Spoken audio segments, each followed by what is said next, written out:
Okay, so we're going to follow up on the part that was cut out of the last lesson, and I was talking about the value scale.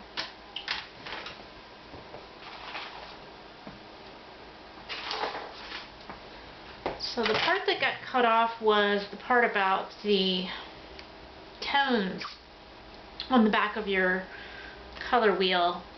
So again, just to recap, the local color is blue, and then down here it shows you what a tint would look like, which is white added to the blue, and then tone, which would be gray added to the blue, which desaturates the intensity, which you might get in, say, shadowed areas, or maybe you might want to use for backgrounds to emphasize your main point of focus, so you have a contrast between intense bright colors and something more neutral.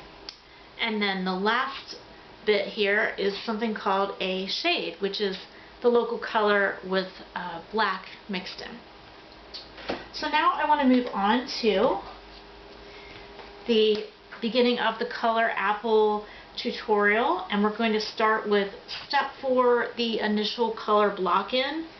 And I'm taking this tutorial from the Pastels Made Easy book, and it's page 55. So I will send you a copy of those pages as well, so you can follow along at your own pace. So what we're going to start with is, I know in your book it says to use hard pastels for black, dark green, and blue, but you could just start out with some soft pastels, and that would be just fine. So here I've got the black, a dark green, and a dark blue. It looks kind of like a navy blue. And I've got those colors down there. So let's go ahead and get started. So I'm going to try to draw a nice big apple and use up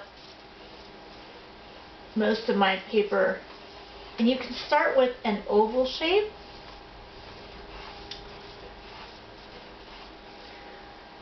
And I'm just using the drawing here as reference, but it might be helpful to have an actual apple to work from. If you want to go to your grocery store, you could pick one up and then just set it down on your table, and you could set up your own little still life so that you can see all the individual contours of that apple. So I'll draw a little bit of a contour here. Maybe it goes back in a little bit. So I'm just going to make up my own apple. So I'm just giving it kind of a light outline, so if I don't like it, it's easy to erase. And it's also important to remember that this is an organic shape, so it does not need to be symmetrical. So if you go to your grocery store and you look at your produce section, you'll look at apples and see they're all a little bit different, and they're not necessarily the same on both sides. So that is perfectly fine. Okay, so we're going to start with those darkest to light values, and our light is coming from here, from the right, and the shadows are from the left. I'm just going to draw in a little horizon line so your apple has a place to sit, and then just a little bit of a cast shadow just to give it a little more depth. Okay. And we're going to just start out with some light pressure,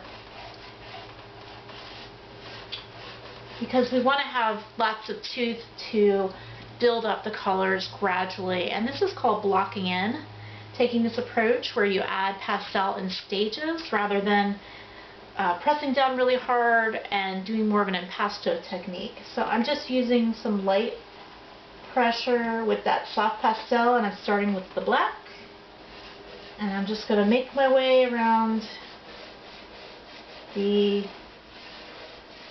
side of the apple just to indicate that shadowed area. And down here would be your darkest value, this value right underneath the apple. So I'm going to go ahead and add just a little bit of a shadow over here just right there. And then a little shadow right where the stem is. It will give him a little more definition. Okay. You could follow the form by just doing some side strokes. Maybe some edges might be a little darker than others, and this will help create that three-dimensional illusion of form, which is part of value.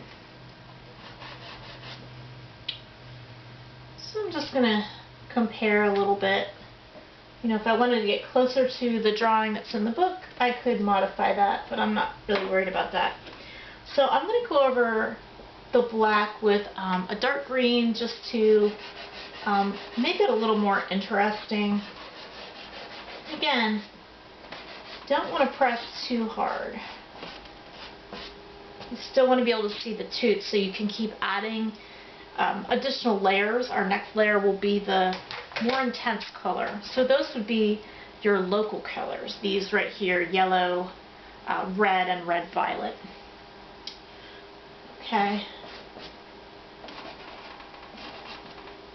And I'm going to follow that up with a little bit of the dark blue.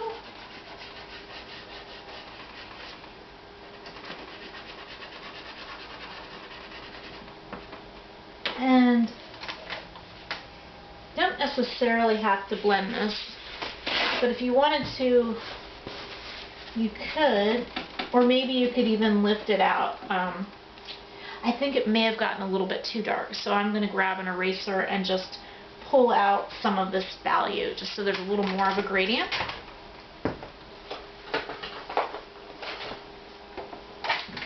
So that's what's great about these kneaded erasers. So I'm going to take this and I'm just going to tap out a little bit of tone, or maybe actually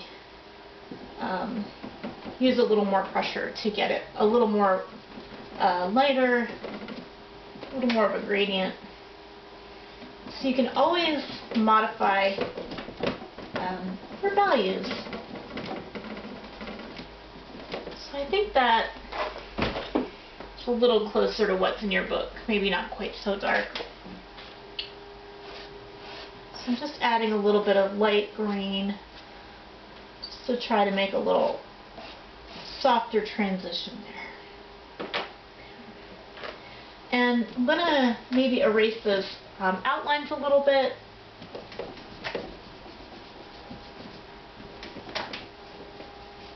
Because the more outline you have, the flatter your item is going to look. So that's what I've got so far. So I've got the light coming from the right side, and then the shadow side here. So your lightest values are going to be here on the right, and then your darker values will be on the left. And again, the colors I used were a black, a dark green, and then a dark blue.